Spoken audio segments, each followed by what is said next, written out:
Can you break it down for us? Because I do have some thoughts on it. Right. So, just so long and short, I think most people have been hearing out of the last few years some pretty concerning things from the Vatican with regards to financial scandal, whether it is from Peter Pence funding things like the Elton John biopic. Which, Peter Pence, for those who don't know, it's that little rice box or one of the things that you would get maybe when you're a kid to during Lent to save up money for the poor. And it was to go to the Pope for the poor, but instead it was discovered that there were investments made into kind of shady deals. Well, this was a really interesting, like you said, inflammatory, but many things are in the Italian press. Very pretty detailed documentary that came out that featured Dr. Libero Malone, who was the APSA, the former kind of overseer of APSA, which is the Vatican's. It's the entity that governs all of the Vatican properties and assets, as well as the Vatican Bank. And he has said in this on record that the Vatican invested in pharmaceutical companies that produce the morning after abortifacient pill. And he also said that the Vatican was being used, the Vatican Bank was being used, or entities that were connected to the Vatican APSA were being used to allegedly money launder for the Iranians. And then he also made some pretty inflammatory allegations against Cardinal Becciu, who has been really at the center of the Vatican scandals. He said that Cardinal Becciu was involved with counterintelligence operations in listening in and watching individuals who were connected to APSA who had this information. And it's interesting because you don't in this, and I didn't see this, but maybe you did. You don't really see anybody from Becciu's side interviewed, which I think is really kind of important, because if you're going to have a bombshell report, you kind of have to to do real journalism, you have to get the other side. What's the other side's response? Well, there was one, and I can read that. But Joey, first, what were your thoughts when you saw all of that? Because this is someone on record now who oversaw this.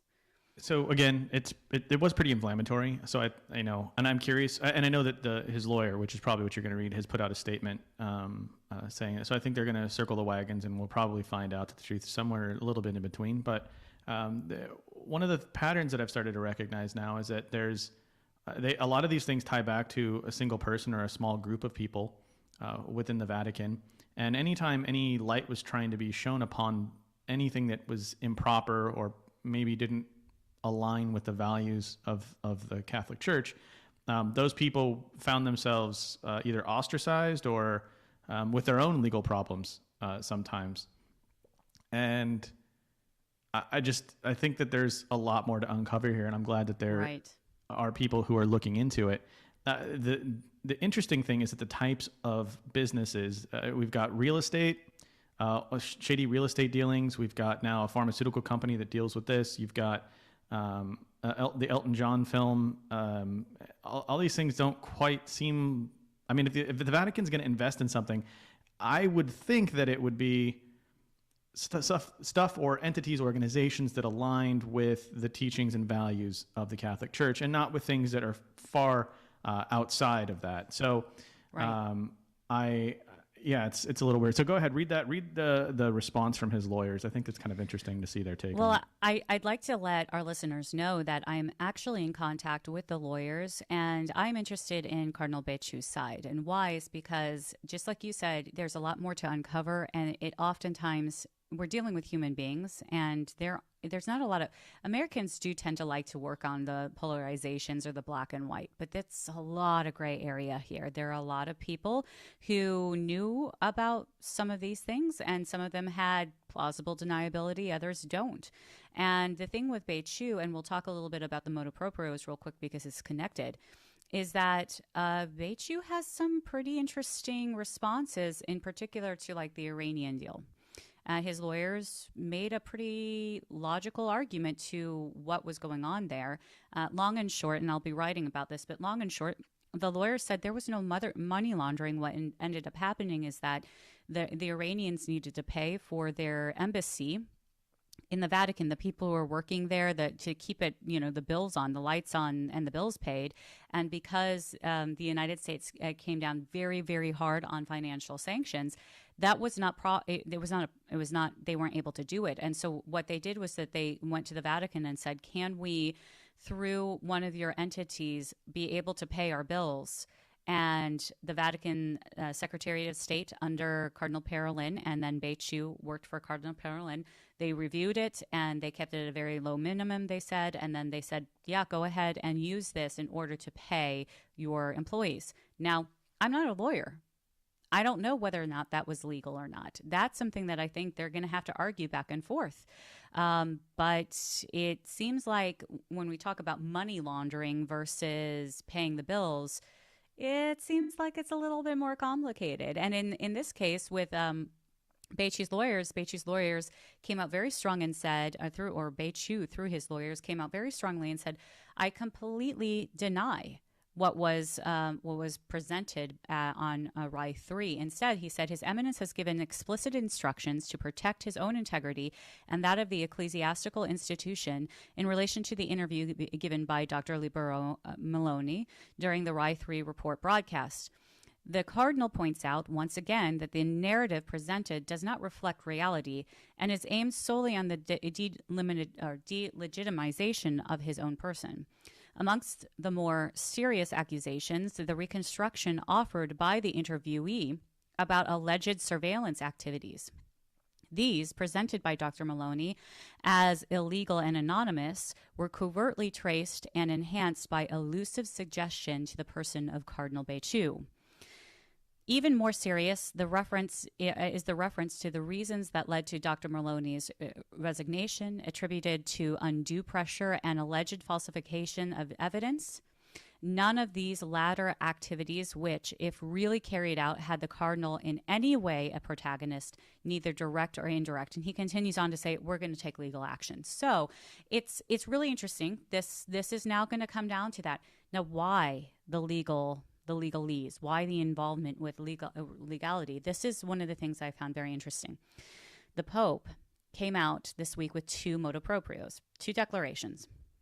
Joey, one was on financial transparency, and those people who are involved with anything in the way of managerial responsibilities are now going to be expected by the Pope to sign documents that say, hey, I'm not involved with anything shady. And he also said there's a limit to, I think, of 40 euros of a gift that could be given or received by these individuals who are working. So he's really cracking the whip. But Joey, you and I both have experienced in the military similar, in the U.S. military, similar limitations. So he's really kind of, it seems, putting a hammer down saying no more, none of this anymore. But the really interesting motu proprio, $40 is really going to limit and cramp some of these guys' style, I feel like. Yeah, so right. it was probably moving in the right direction. Exactly. But the big story was on Friday when Pope Francis came out with this motu proprio saying that individuals, cardinals and bishops, now through this new ruling, Pope Francis is delegating his authority to the lower courts to judge cardinals and bishops in penal situations. And what does that mean? It means laymen are now going to be involved, not just cardinals, and certainly not the Pope, who was the one at the time, according to canon law, he's the only one who can judge cardinals in this degree. He has now kind of delegated his authority to the lower courts.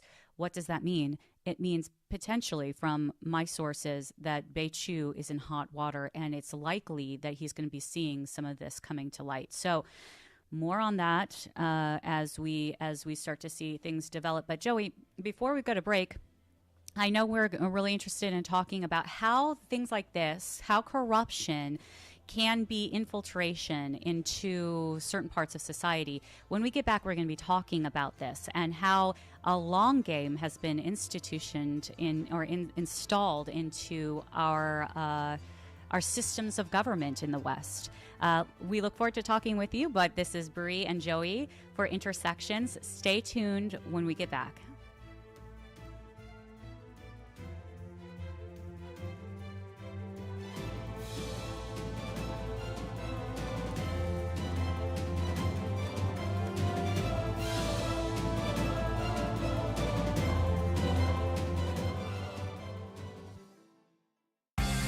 Can we be happy without God? Atheists say yes, we Christians say yes, but only to a certain extent. What's our reason? There are some natural human desires that can be satisfied without living for God.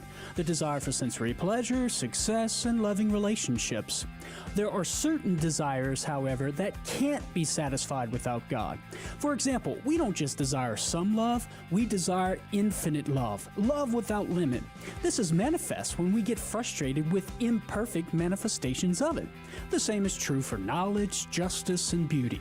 Since God alone is infinite in these perfections, only He can satisfy our desires for them.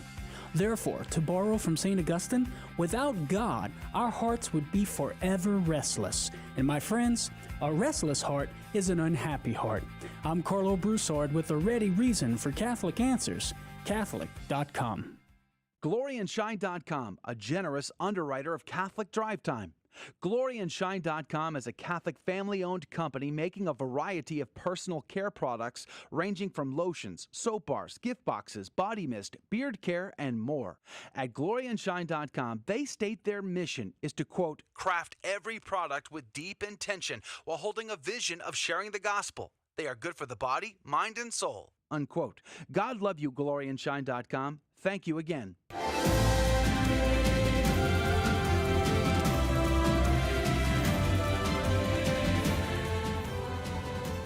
And welcome back. This is Intersections, Crossing Faith, Culture, and Current Events. This is Bree, and I am joined by Joey Meugniot, my intrepid co-host. And before we have our guest on, our special guest, Dr. Jan Bentz, I'm going to ask my producer to go ahead and throw up a video that is just fascinating. It's going to be 2 minutes, but it's worth the listen as we start to see an individual who is an expert in operations, information operations, disinformation, the use of media to infiltrate the West. This individual was an expert for the KGB, and this video went viral, and it's just fascinating, ladies and gentlemen, because this video was, this interview was produced in 1984. Go ahead and hit it. You can see most of the people who graduated in the 60s, dropouts or half-baked intellectuals, are now occupying the positions of power in the government, civil service, business, mass media, educational system. You are stuck with them. You cannot get rid of them. They are contaminated. They are programmed to think and react to certain stimuli in a certain pattern. You cannot change their mind, even if you expose them to authentic information, even if you prove that white is white and black is black, you still cannot change the basic perception and the logic of behavior. In other words, these people, the process of demoralization is complete and irreversible. To get rid society of these people, you need another 20 or 15 years to educate a new generation of patriotically minded and common sense people who would be acting in favor and in the interests of the United States society. And yet these people who've been programmed and, as you say, in place and Yes. who are favorable to an opening with the Soviet concept, these are the very people who would be marked for extermination in this country? Most of them, yes. Simply because the psychological shock when they will see in future what the beautiful society of equality and social justice means in practice, obviously they will revolt. They will be very unhappy, frustrated people. And the Marxist-Leninist regime does not tolerate these people. Obviously they will join the links of dissenters, dissidents. Unlike in present United States, there will be no place for dissent in future Marxist-Leninist America. Here you can get popular like Daniel Ellsberg and filthy rich like Jane Fonda for being dissident, for criticizing your Pentagon. In future, these people will be simply squashed like cockroaches. Squashed like cockroaches. That is what this particular expert from the KGB was describing. Those individuals right now, individuals who have been push through a system of ideology to break down authority, break down any kind of semblance of traditional authority, to push this new idea of the new man, the independent man who doesn't need authority, i.e., some of the groups that are anarchists from the very extreme left who seem to now be in charge. And Joey and I would like to welcome our guest today, Dr. Jan Benz, who is an expert in philosophy, political philosophy, understands history very well, and he was featured by Epoch Times on his recent talk with the Acton Institute. Dr. Benz, thank you for joining us. Well, I think we have a little bit of an issue. Thank you for having me again, Bree. Yes, it's great to be back. Great to see you. And hi, Joey. So, Doctor, before we begin, could you kind of overview for those who have never heard of the ideas of your Hungarian philosopher, what this talk was about? Can we break it down to the young stay-at-home wives and mothers and the blue-collar workers who are listening to us who may have not really had that much time to dive into political philosophy, but who are like, yeah, there's something going on right now in our society that just doesn't sit well with me?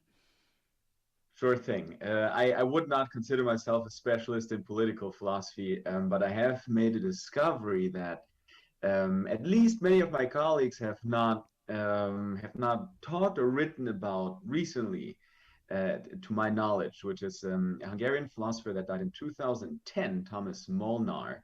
And Molnar, spending a lot of time in the United States, in a kind of self-chosen exile, I should say, writes about many things, but one that I find particularly interesting and pertinent to our time is the idea of authority, and more so the breaking apart of authority, the destruction of authority, and the disintegration of authority. And I think we can, all of us, if we just remotely watch the news, we can see we have some kind of experience of that kind of breaking of authority, either in our own country, in other countries, or in some point in our life. And what I find so fascinating about it, and that's why I gave the talk about it, is that today the revolution really seems to come from above rather than from below. And that's something that is striking to me, is that all of these very rich and very powerful people are pushing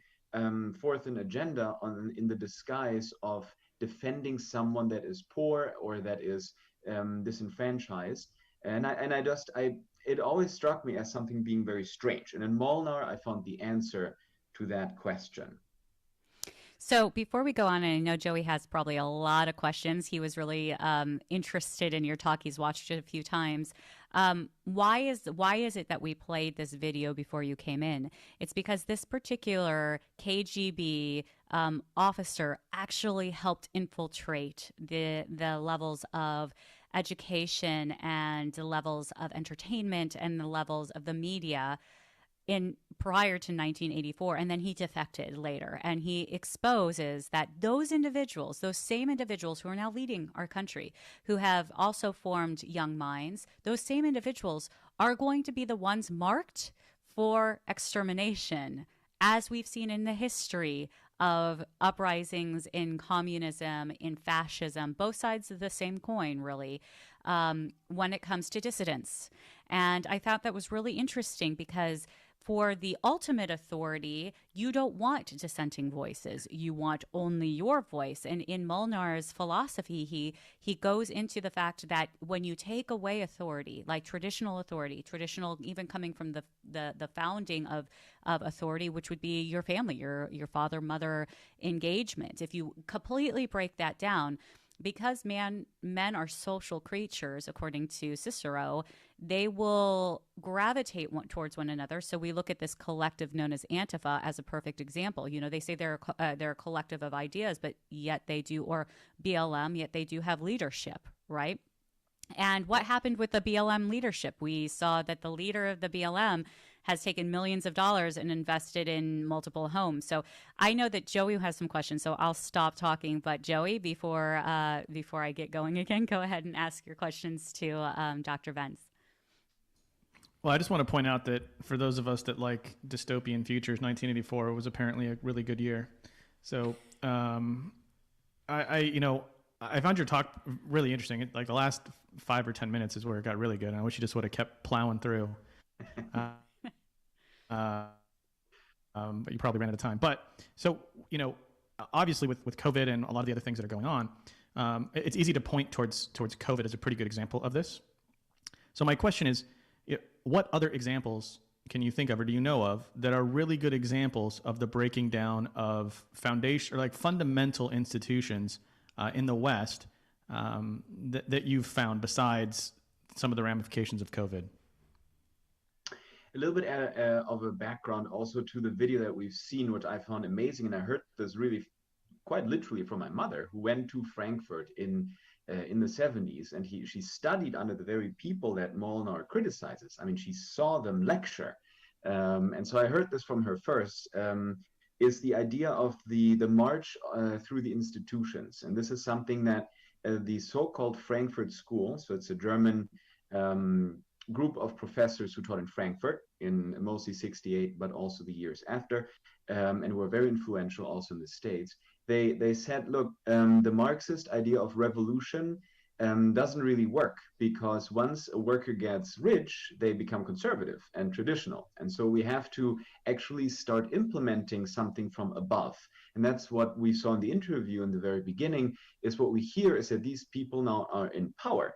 And this is one of the first things that we have to understand, is anyone who wants to, a convinced Marxist, be it of a kind of a modern slant, like a critical racist theory supporter, or an economic Marxist, or a historical Marxist, what they will do is they will actually start institutionalizing their thought and teach it.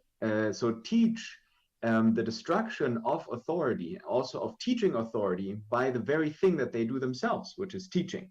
So now, yes, concrete examples, Joey. So thank you for that example. I think the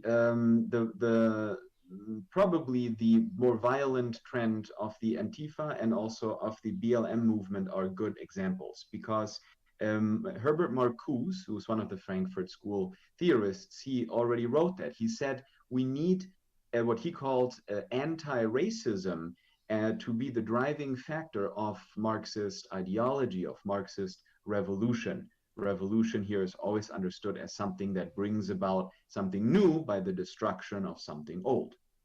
And so he said that, look, the workers have gone mostly conservative in his time. He's running in his time. So again, it's the 70s. The workers have gone conservative. The blacks in America, and I'm not going to repeat the word that he calls them, okay? The blacks in America, they now own Cadillacs, okay? That's a quote. And this is a bad thing, because now they are falling for that system of wealth, okay? That system that was reestablished after the war, that many comment as being a successful rebuilding of Western society. He criticizes, and he said, that is why we need to focus more on race. Because once we focus more on small groups, then we can pit these small groups against a majority, or even against other small groups. And so that movement has kind of turned, and today many of the small groups unite to fight against this invisible straw man. And so this is what we can call intersectionality, right? So where someone checks multiple boxes of multiple minority groups, then it's like the jackpot, because now you seem to have more authority in breaking apart well, a system of suppression, kind of an elite system of suppression. So I would say the BLM Antifa is a good example, but really any movement that tries to bring about revolution. That's kind of a general answer, Joey. So this is probably not what you wanted to hear, but if you like, maybe we can continue the dialogue. Well, I wanted to jump in real quick because you're right on target when we see someone like Candace Owens, a famous black conservative, come out in the last 10 hours on Twitter with 37,000 likes on this tweet. If you're looking for institutional racism, it exists within critical race theory. Ban it at every level. It is the new Jim Crow. Very interesting considering that what we recently with critical race theory attached is a call for segregation of thought. Segregation of thought. I actually saw a group of individuals at a university. I think they were professors at a university, set up a parent teacher conference. This was tweeted. I'm not sure if you saw this and went viral. Set up a parent teacher conference where they had Zoom meetings set up, one for individuals of color and one of white parents. And I was shocked that that could even exist. It could even exist in this time. But they were doing it under the auspices of, ensuring that no white privilege was being imposed upon families. So, Joey, continue on. I lost my train of thought. So I find a lot of it. You talk about white privilege, and we have some of we're breaking down the intersectionality. We've got identity politics, which became incredibly mainstream during the Obama administration. You've got, some of the logical fallacies that come along with saying things like white privilege and white supremacy implies the implicit statement there is that there's subservient versions of everybody else if there is one of the other. So if you're saying that there is, it means that everyone else is not. And I think that fallacy seems to have permeated now throughout academia, through the military, law enforcement, the executive branch, the judicial branch, all over the United States. We've got this same type of attitude. And so I know that it exists in organizations like Antifa. Antifa obviously is kind of front and center. It's pretty easy to say, and they pass it off as just, it's just an idea. It's just a loosely collected group of, people that think of, so is ISIS. Okay. So, I don't think that's really the best example or the best defense for Antifa. And I know you pointed out a minute ago that, it was founded in Germany, but, the Antifa movement, the anti-fascist movement, was formed by German communists. Like, that's the whole point. And everyone seems to forget that we ignore, this generation, or at least the last 50 years or so, we forgot the threat that communism did pose at some point. We just stopped talking about it, stopped teaching it. So the next direction, or the next question really is, so, okay, we've identified it. How much thought have you put into where do we go from here? And what else can, where do you see this going, and what can we do is really the next logical question for me. That's a really difficult question to go back to one of the points that you said. Is what's very interesting is that whenever you're dealing with an ideology such as communism, I think a good example of this would be the rivalry between Nazis and communism. And now we have the Germany connection again. People forget, and so the common understanding is, look, communists are far left, Hitler and Nazis are far right, so it makes sense that they hate each other, right? That's really interesting. Now, what people forget is that Nazi is short for National Socialism. Nazis are actually left-wing, and the rivalry between Nazis and communists are it's an infighting between like nationalist left wing and hardcore left wing, and the right actually never had anything to say. I mean, the right, which would be the church or Catholics or conservative powers, even during when Hitler took power in Germany, there was a resistance, right? But history doesn't remember it like that. History remembers it in left and right, which is somewhat awkward and bulky and in worst case scenario wrong, while forgetting that Hitler was also a proponent of a certain nationalism. And so, look, nationalism, socialism always reduces the individual to a group. And I think that's the most important key stepping stone to look to the future. As Christians, as Catholics, we have a certain understanding of human nature, and we know that the individual is very important, and that in fact there are certain rights attached to the individual that are unnegotiable. And the holding up of those rights is what's most important to build any kind of future. And here I'm going to step into what you probably liked about my talk, but which is also very difficult to grasp in a very short period of time. And I, by all means, needed a long time to actually understand it, kind of reshape the ideas in my brain, if you will, kind of reshuffle what's going on up there. We are today so used to the idea of a better future. In the future, it's going to be great. You know, the UN Agenda 2030, the whatever climate thing 2040, it's always like a projection, like, wow, the future is going to be so much better. And it's logical because we have all, like sponges, accepted this idea that there is a linear movement in history, okay, which is this kind of Darwinistic evolutionism, where we become always better. Every day is better. And then you have the iPhone 10, and then you have the iPhone 11 and the iPhone 30, and everything that my whole day revolves around the next iPhone that's coming out, right? And I always compare that we're in Rome here. So I always compare this to Romans. Romans thought exactly the opposite way.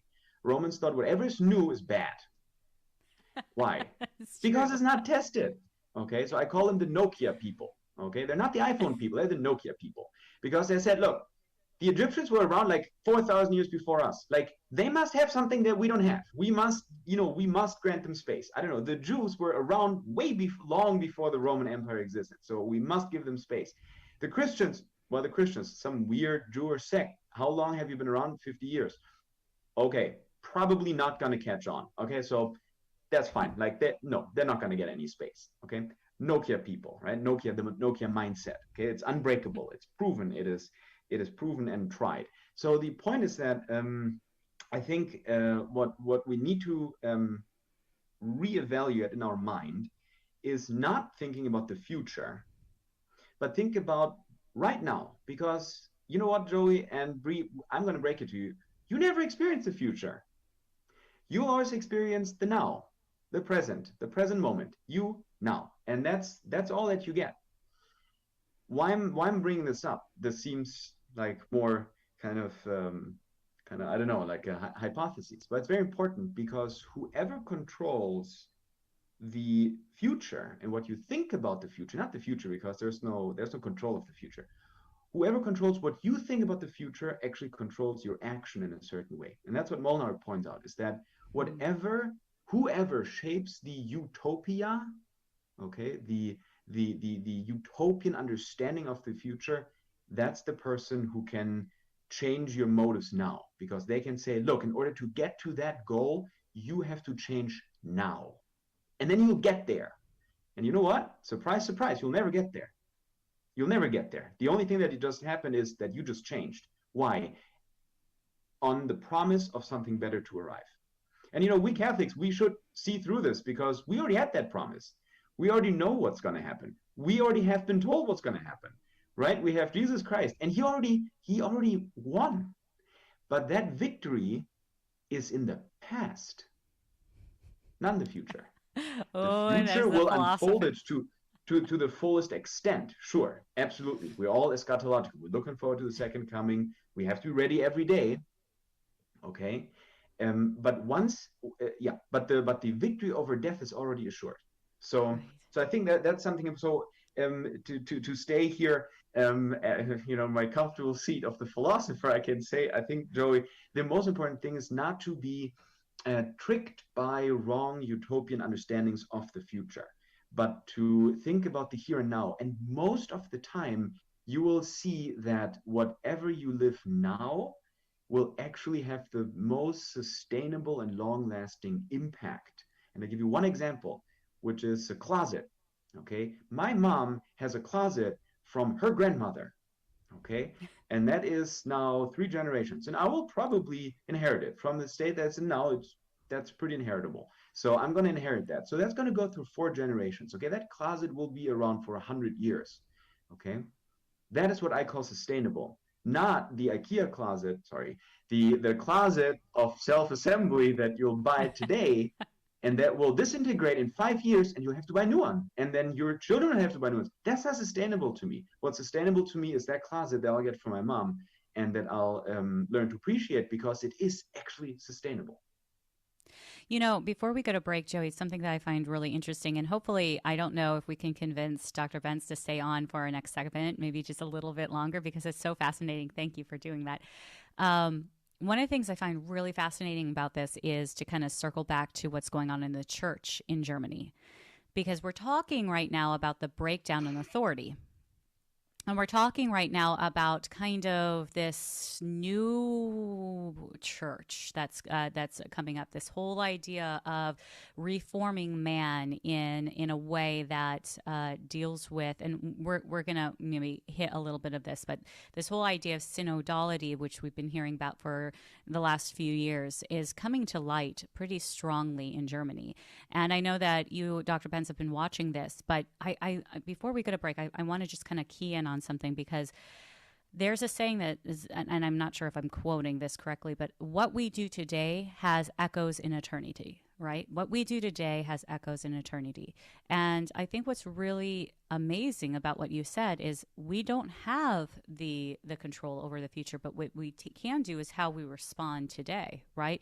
And yet those who are wanting to take power and break down authority, those from many of the elite groups are talking about sometime in the future, as long as we react today. It's so fascinating. Joey, I know you can probably take us to break, but do you have any thoughts on that before we go?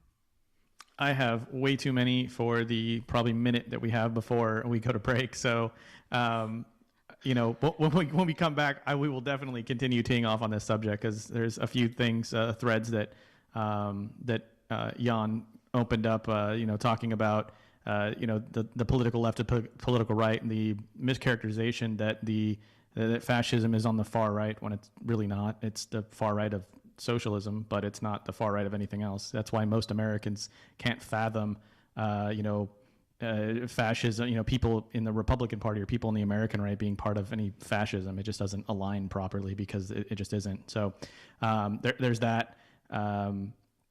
And there's a few other threads that I think are really interesting when we start thinking about the utopia, the progressivism. What are we progressing towards? Why do we always have to have constantly moving goalposts?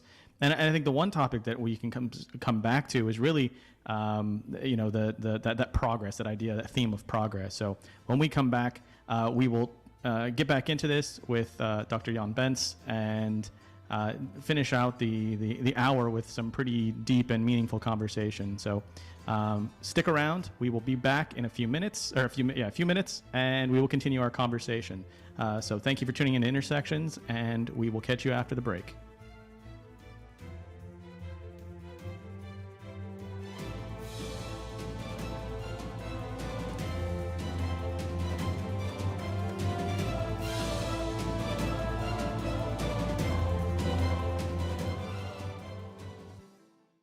This is Dale Ahlquist with a Chesterton Minute. Have you ever heard people say that Christianity is barbaric, that it arose in ignorance? Well, G.K. Chesterton says that as a matter of historical fact, it didn't. It arose in the most civilized period the world has ever seen. It arose precisely at the intersection of three great civilizations, Athens, Rome, and Jerusalem. It combined the philosophy of the first two with the faith of the third. So what's the real reason the opponents of Christianity do not believe it? It's not because it's barbaric and ignorant. It's not even because it's civilized and sophisticated. It's because, as Chesterton says, opponents of Christianity would believe anything except Christianity. Want more than a minute? Visit us at chesterton.org. Your Odyssey begins at the University of Dallas, the premier Catholic liberal arts university in Texas. With campuses in Irving and Italy, UD's rigorous core curriculum sets it apart. An education rooted in the great works of Catholic and Western tradition. An education that ennobles and enables students in their pursuit of wisdom, truth, and virtue. Undergraduate, graduate, and certificate programs available. Start your college odyssey at the University of Dallas today. Go to udallas.edu to learn more.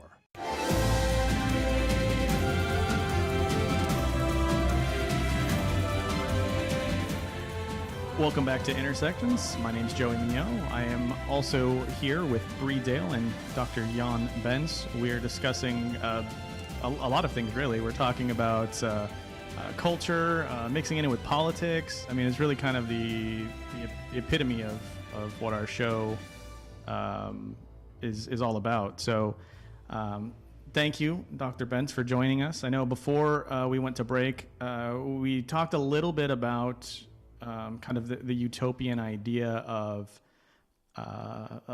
just trying to get to a future state that they paint this picture. And one of the things I wanted to point out, and I was trying to get to it before we went to break, before I had to yank myself off there and get off the air, but that the idea now, and I remember, I'm young enough or old enough, depending on how you look at it, to remember when it used to be like a doomsday type feeling, right, that we got from these kind of revolutionary type characters, where they'd say, if we don't do this, the world's going to end, we only got 10 years left before all the animals and bees are dead, right? And then we don't really hear that very much anymore. I mean, we still hear about it a little bit, but not nearly as much as we used to. Now it's, if we want to live in this harmonious, amazing society where everything will be provided for you, you will own nothing and you will like it, and everything's going to be delivered by Amazon drone, and there will be no hunger and sickness in the world, and all of these things, right? There's a significant shift in the messaging that we're getting, and all the messaging aligns globally from a lot of political leaders and celebrities, really. And there's always a campaign for something. There's always a video out about getting this or doing that. And it's always headlined by a bunch of rich, wealthy, elite people or, government leaders. So I want to kind of dig into that, the where do they want society to go? What is this utopia that we speak of? I know that's, the definition of utopia is somewhere that we're never going to get, but I want to dig into that a little bit more with you. So what are your ideas on this kind of utopian future that we keep getting sold? Well, again, the point of the utopian idea is more that it is not, it's not reachable, right? It is a topos that cannot be reached. That's the whole idea. It's the negation of that place. It's an unplace, if you will. But the power in this idea and the power in the projection of that idea is that if you define a utopia as a goal, then you fundamentally turn history into three stages. One is the stage that's the final stage, which you can all agree on if we're not insane, which is, peace and prosperity and happiness and all of those beautiful things. Then there's the state that we're now, which by contrast is bad, right? And even though maybe, being able sit on your couch all day, Netflix and chill for the whole day and having everything delivered by drone seems like a really nice thing, it's only really the 10% making our day better as it already is, because we have running hot water, we have food, we have clothing, we have a job, ideally, we have something to do, we have many of the comforts that most of humanity did not have for most of the time. So the difference of that and the utopia is actually just minimal. But our state is bad in contrast to whatever utopia you can paint. So that's a second era. And so the third era is the most interesting one, which is the intermediate period. And the intermediate period is always that between now and when we reach that utopia, which, as I explained, never comes, because it is in fact always the now that we as a human being experience.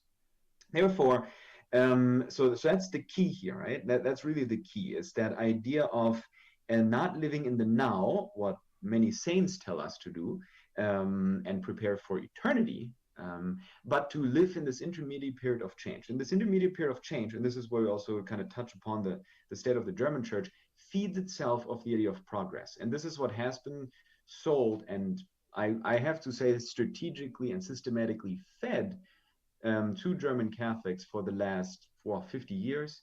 In the later years, more so and more vehemently, is the idea of continual progress. But if you continuously in the state of progress, if you're never in the state of being, but always in the state of becoming, then you need fodder, you need material to drive that movement. And so what the German bishops are doing, and this is not just true for the German church, but it's true for all of society, they're always calling for new changes because everything that will change will somehow be better, right? No one asks the question. No one asks the question if actually it can get worse, right?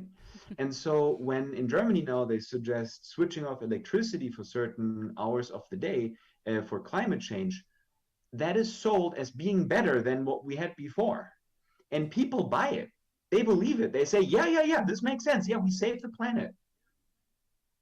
That's what's crazy, is that you can actually package an idea, you can package it in a way that people swallow it wholesale without actually looking at themselves and like, wait a second, that means that if I want to read a book at night, I have to light a candle. Like I have to do that, what I know from my grandmother, she had to do during the war. Okay, and I think that's better than now. So somehow people don't. It's like regression. Progression is regression, right? And it's like, actually, Jan, this is something that I find really interesting when we bring up the German church, because I remember, and it's not just Germany, it's also Austria and other more, Germanic or even the Western Anglo churches. We can see it in England, we can see it in the United States, where, Jan, we walk around Rome and we see these massive, beautiful cathedrals. You walk in Germany, you walk in Austria, beautiful cathedrals. How did they figure out how to build these by hand? It's just amazing, right? And I remember seeing a photo from Austria of walking into the main cathedral there. And there was this large purple sweater hanging from the rafters. Do you remember seeing this? And it had something to do with poverty or something. And I sat there for a moment and I said, the detachment of reality, of understanding the people who you're serving, like Pope Francis says, get the smell of the sheep on you to the bishops and to the prelates, stop being so like detached. But there is an element of like reality here that, young people aren't going to walk into a church that is so beautiful to see something that was knitted in the 1970s hanging up from the rafters. They're going to come in now, even if they have no religion whatsoever, to see the artwork, if nothing else, because it's something that reminds us of something that we can't really accomplish on our own now because of the progressivism that has regressed us. And we can see that also in both political philosophy. We could see it within religion. So I have this question, and I know Joey asked it before, but what's the answer? I mean, we said we need to get into the now, but Germans and Americans and English, we tend to be like, okay, we see a problem, we need to find the solution. We need to activate. We need to get on the ground running. But I feel like there's something that has to happen first with regards to this, like the self-awareness in society. What are some of your thoughts? I think it's a little bit of both. It's a little bit of a current problem solution and also revisiting the way that we look at the problem. So revisiting our own bias, I guess, and our own concepts and presuppositions.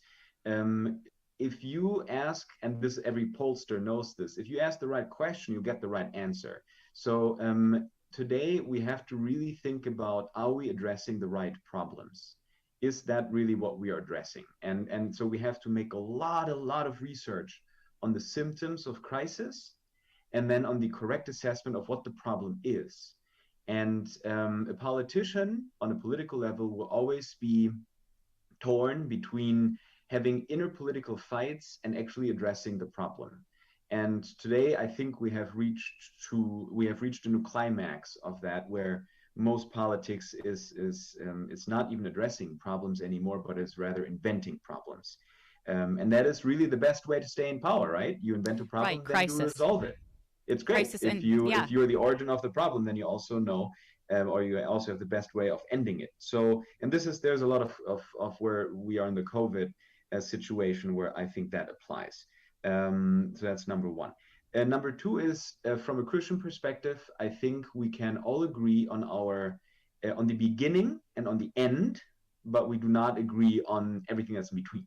Because in the beginning we were created and it is good, but we're also all fallen. That is what we agree on.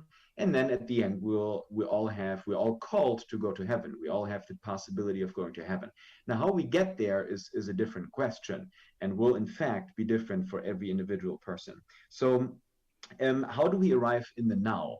First of all, I think we have to rethink our fundamental convictions. What is important? And Molnar says that the breaking down of authority happens in the church. It happens in politics. It happens in the school.